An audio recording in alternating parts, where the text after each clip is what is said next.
sales is the most underestimated part of almost every single startup.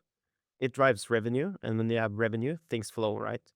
The access to money and investors, easier when you're good at sales. When you have a good, thick pipeline and you're closing deals, that's just a really, really good proof that you're selling something that people need. And when people pay for it and are willing to pay for it, it's a no-brainer for a lot of people to kind of join in. Sound of Startups podcast is hosted by Taj, produced by Amplitude Ventures, your partner in early stage startups.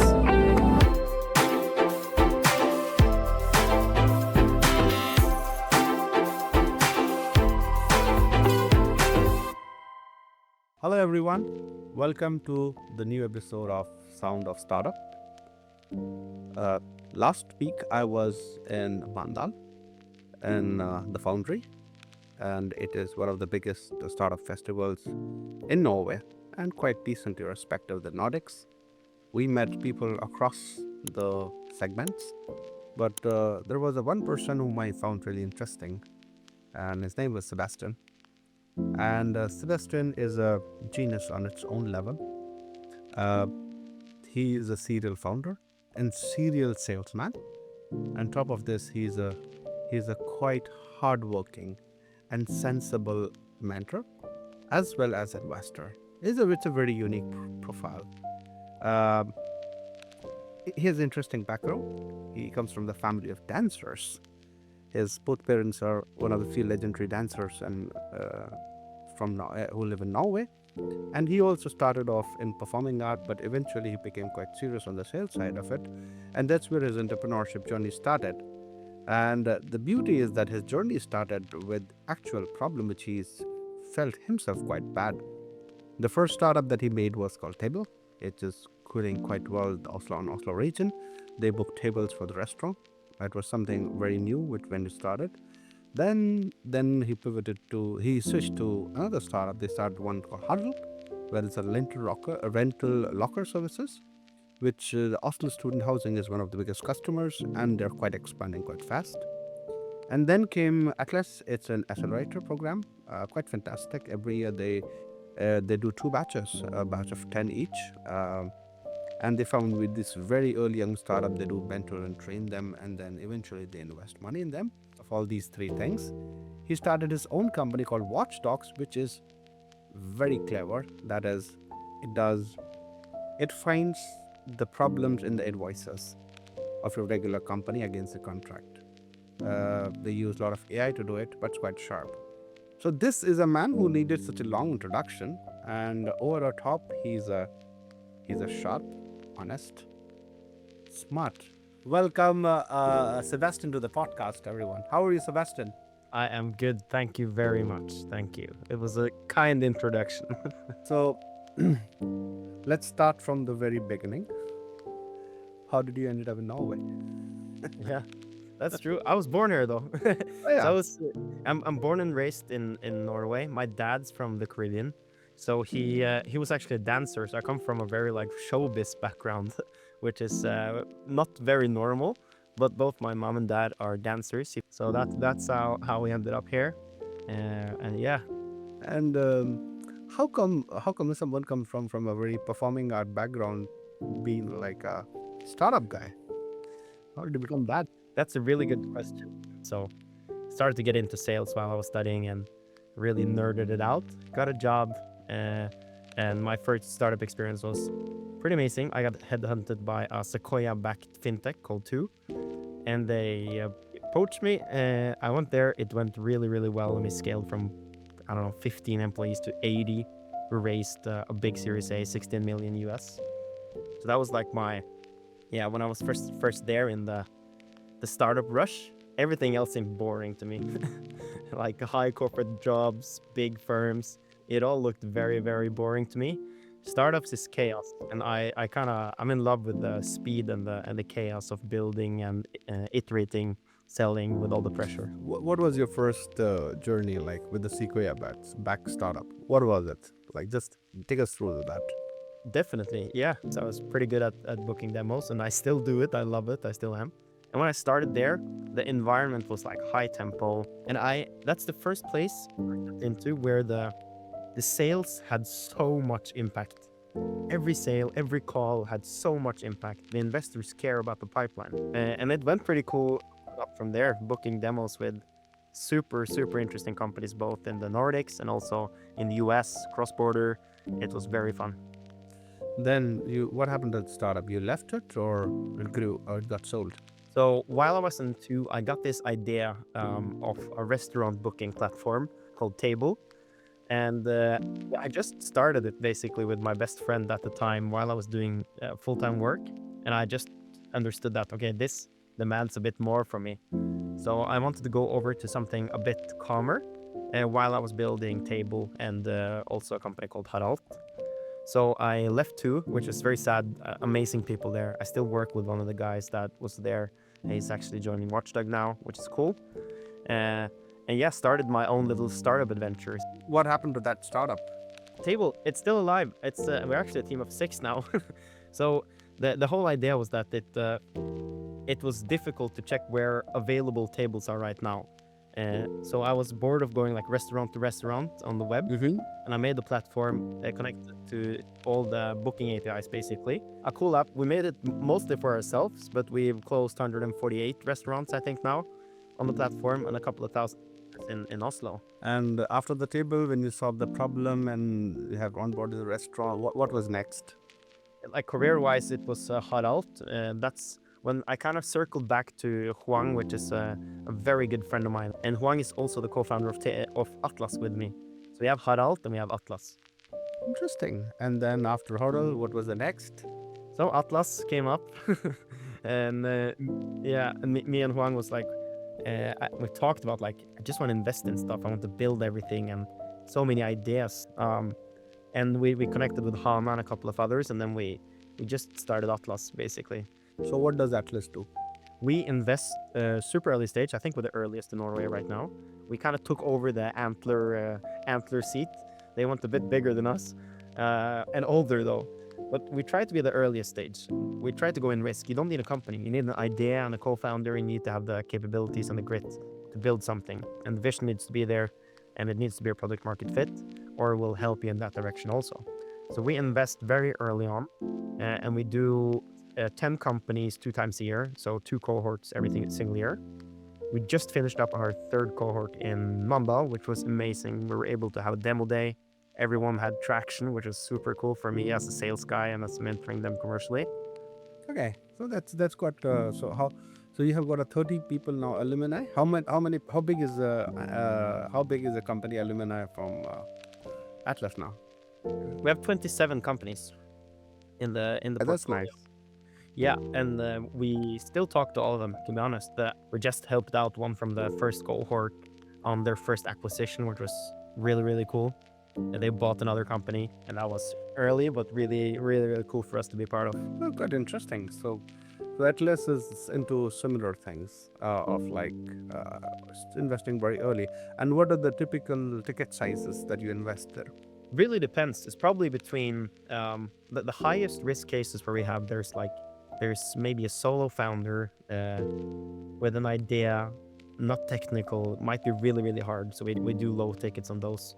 And I think in euros we invest between 5k and 20k. Yeah, that's good enough. And if somebody has nothing and then you just want to start off, that's absolutely okay. Yeah, it's basically a kickstart. But I do feel like the value that we bring here, you can imagine if we were to price the hours we spent on mentoring, coaching, building. We have a tech team that builds directly for them with them, review codes, do the marketing setup, go-to-market strategies, sessions. They're getting value worth 300,000-400,000 Norwegian kroners easily from the team itself during those 3 or 4 months in the accelerator. Okay, then after the Atlas, then came the next company. What was that? Yeah, so that was actually brave. I was out there and needed a bit more freedom to be able to run my own days, not dependent on a regular salary. So I started as a consultant helping people. Came into Brave, which is a growth house, basically, a growth agency, help people with sales. So I've been mentoring there, doing a lot of coaching, sales training, building my own stuff, basically. And then Watchdog showed up at the door. So that was a cool experience. been a journey. What's with Watchdog? So it's my old friend from 2 called me and he was like, I have this crazy gig. And I was like, okay, I'll talk to them. Maybe I can be there as a consultant. I don't know what I can help out with. And I met the guys, met the founders, Benjamin and Halvor. And I was like, yeah, these guys are correct. It was like the perfect fit for a founder. The obsession and the product market fit was insane. I was like, whoa, this is easy to sell. That's how I validate things, right? I sell. I think sales is the strongest way to kind of validate any product. So I just took a couple of calls to some actually stakeholders in some big companies that I've been selling to. Like I sell to the same people a lot, like large enterprises. And I just asked one of them, like, would you buy this? And it was like, shit, yeah. This is a big, big problem. I know a lot of people that would need it. And I kind of just went for it. And some really, really cool investors there as well with Askeladden. And we have Petter Reistad from Sanna. Interesting. No, okay. So right now you have Watchdog. How's Watchdog going right now? It's good. So I joined a couple of months ago, 3 months ago, give or take. I joined. We had 40 or 400,000 NOK ARR, I think. And I think as of today, after I closed the deal this morning, which is super fun, and we just went over 2 mil, I think. Yeah. That's exciting, and we're growing pretty fast right now. We have some huge goals though, and some really, really big contracts in play. Cool. Now come the most special part. How do you do this? Starting one startup after another one, and then succeeding and then moving out. It's a good question though. I do think, like, hand on heart, sales is the most underestimated part of almost every single startup. It drives revenue, and when you have revenue, things flow, right? The access to money and investors, easier when you're good at sales. When you have a good, thick pipeline and you're closing deals, that's just a really, really good proof that you're selling something that people need. And when people pay for it and are willing to pay for it, it's a no-brainer for a lot of people to kind of join in. In addition to that, it would never be possible without good partners and good teams. So people that take responsibility, people that execute without asking all the time, that's the key people you want in a business, that are eager and wanting to drive it all the way. Interesting. Coming to the sales part, how can one become a good salesman? That's my question. I think some people, very few are born with the talent, right, of how they speak and what they do. But I also think that it's very, very trainable. I usually tell the cohort that a team that's untrained is useless, right? You need to prioritize sales training. That means objection handling, psychology, closing, how do you perform meetings. You need to be very analytical in everything you do. But to be good and great at sales, you kind of need to have some passion, right? You need to have some skin in the game, and you have to be obsessed with improvement. And I think when you start being obsessed with improvement, when you automatically analyze your losses in the same way you analyze your wins, then stuff starts to make sense. You want to iterate, change your pitches, find out where's the weak part and where's the good part, and then just try to improve and get better. And on top of that, you need to be super focused, obsessed, and you have to ignore all the negative stuff that's coming through being a sales guy. You have to ignore it and get back there and let it go in here, out here, and then redo it again, start a new process, and be open to feedback. I mean, I think you said you focused one very important thing on the sales training. How does it work, and how should like a founder train itself? What are the resources or things that a founder should look at on sales training? I'll start with what you shouldn't do. Don't sell everything. Because as a founder, you're so passionate about your product. You can have like 10 USPs, 10 features. Don't sell everything, because that's chaos for everyone's listening, right? Start focusing on what matters the most. Like, what does this person want me to solve? Just a part of the product, and that's what you work on when you want to sell your product as a founder. But to be good at sales, I really, really do believe, get a mentor. Get someone that's been in sales for a long time. Spar with them. Ask them, how do you do things? You never get too smart. I still use 2 mentors. I recommend everyone to use mentors. But there's also like a flow of info everywhere. TikTok, Instagram, YouTube. You have all these resources all around the internet that you can use to get better. You have books that are pretty good. But I think like The best way is to get out there and start, and then find out what you're missing. Be very critical to kind of what you say, how you do processes, how you close, how you talk about your product. You need to have some insights in your own performance, understand what's wrong, and then start working on it piece by piece. Okay, where do most of the people fail when it comes to sale? What is an area where they fail a lot? I think people are like putting on this fake enthusiastic sales mask when they go out there and sell. I think that's the biggest mistake, not being themselves. That makes a lot of sense. That don't be someone else, be yourself, and I mean, if I were to do sales, and my regular way of looking at sales is that if you are doing a sale, just be very genuine and honest, and don't try to sell 100 things. You just need to sell 2 things which are really important for the other person. The moment there is a buy-in, that is a word. The moment there is a buy-in in that particular part, the rest of things automatically get sold, and then obviously you need not to wear a lot of masks. It just gets done. You just need to do it very honestly, and obviously, I agree. salesman deceptionship is always there. Yeah, I think keep control. If you can keep control through the sales process, that's everything, and do it honestly. If you don't have the feature, then be honest, like, it's not coming yet. This is what we solve now. I'll be happy, like, put you first on the list when we solve the other thing you want, though. And people think that's trustworthy, instead of being like, yeah, it's coming every minute now. It's coming every minute now, and then it's never coming. But that just like, destroys the relationship. How important is relationship in sales? Yeah, it's alpha omega. It's super important.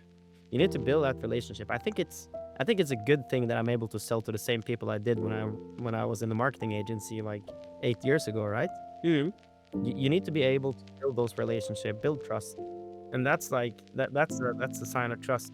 But I do think relationships and trust are super important, both internally, the relationship you have with your coworkers to build a good sales culture, but also the relationship you have with your clients, because that's the milk and bread for your company anyways. But how come you sell to the same people again? That means you not only fooled them once, but fooled them multiple times. Yeah, but I help them, man. And like, it's an honest thing, though. I sell to a company that needs marketing, okay? And then I do marketing. And then I did B2B payments. You need B2B payments. They're in the B2B business. Now I just make sure they don't pay more than they should. But now I also know their business because I've sold to them 3 times, right? But I never tried to screw someone over during a sale. I've never been that desperate to kind of lure them into a sale if it's not a good fit. I am happy to put a deal in lost if it's not a good fit. I would say that if they need it, I will push for it, and I will push hard for it. And it's like, it's good intentions only. And now let's move to the next part. That's fundraising. How do you? What's the basic principles of fundraising? Ooh, basic from the investor side or from the raising money side? Okay, let's do the money side first. Team is the number one, right? Because you can have, let's say this year, we invested in a payment service, a POS payment service that are just doing great. It's a competitive market. I think people would steer away from investing in them because it's a lot of people out in this business, but the team is crazy. The team is good, going door to door. They're selling like madmen. So we look at teams, obsession. We definitely look at talent, of course, network. What have they done before? It's also pretty important. But when it comes to the business side, traction is very, very important. If you can't sell what you preach, then is it really something worth buying? You need to see that people are out talking to customers and have some sort of validation before you invest in it. I want to see some signals that people are buying this, they want to buy it, some feedback from customers.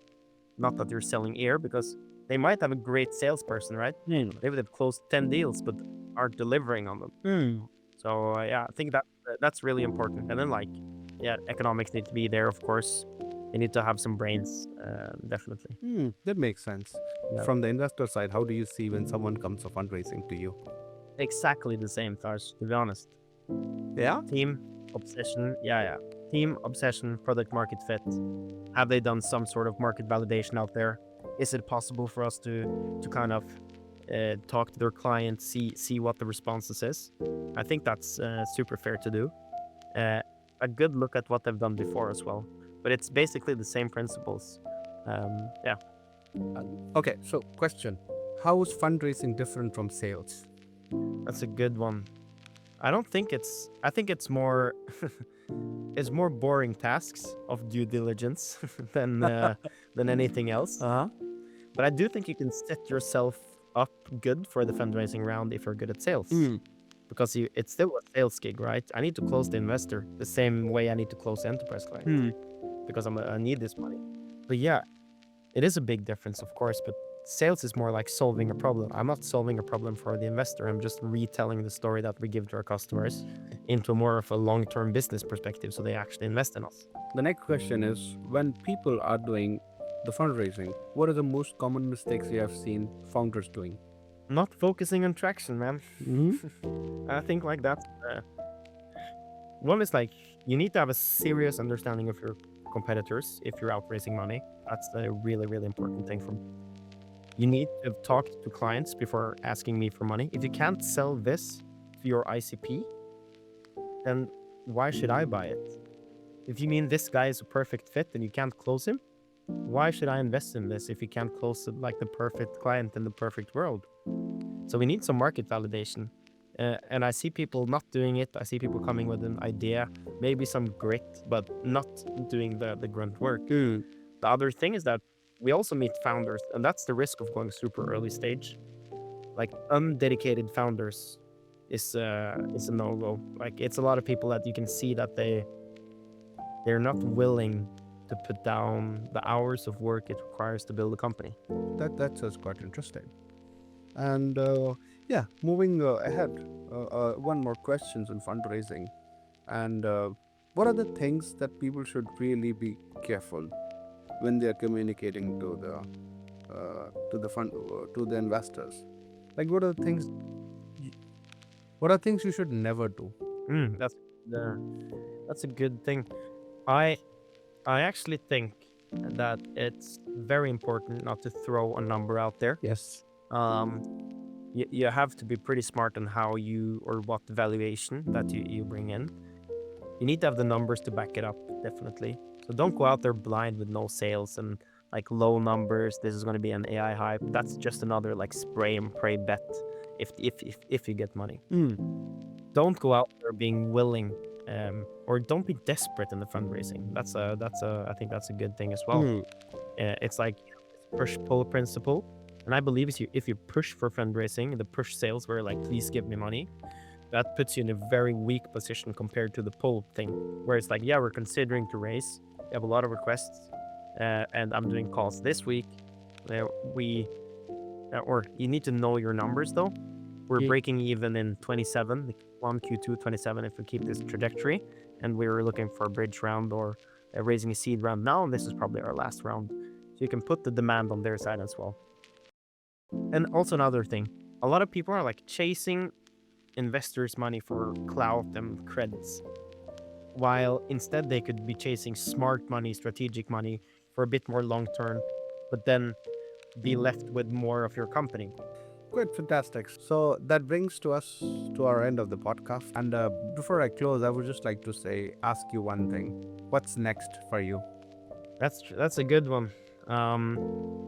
We're gonna have some intense growth on Watchdog. This is where my focus is right now. You are gonna see us a lot of places, and if you're a CFO watching this, I will call you, and you will say yes. Oh yeah. So that's what's next. We're seeing some proper next steps. Oh well, then we have a brilliant salesman who sold his product towards the end of the broadcast, featured by Watchdog. Yeah. Well, Definitely. that was I must say that was quite interesting, and the last part was a punch on the top.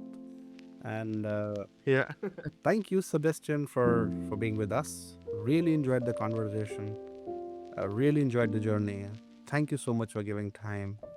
So with that, this is the end of this week, and the next week we'll bring a new guest and a new in our podcast. So thank you everyone for watching it, and hope to meet you next week. Thanks.